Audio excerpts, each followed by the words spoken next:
पहलगांव में जो घटना हुई इस सदी की सबसे निंदनीय घटना है।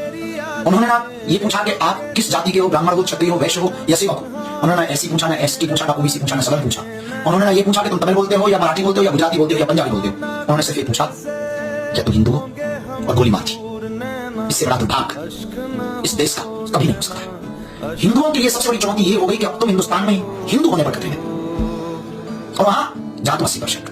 क्यों? क्योंकि हमें लगता है कि हम लोग बड़े, इसलिए हालों में पड़ी पहलगाम की 26 जिंदगियां, किसी का भाई गया, किसी का पिता गया, बच्चे लगते हुए, किसी का संसार बसने के पहले हो जाए, क्या बीत रही होगी। कौन कहता है आतंक का कोई मजहब नहीं होता? जरा देख लो पहलगाम की घटना को। इस घटना ने हृदय को झंझोड़ दिया, इस घटना ने मन को तोड़ दिया, इस घटना ने पुनः विचार करने तक हम सबको छोड़ दिया। वैसे ईंट का जवाब तो पत्थर से देना चाहिए।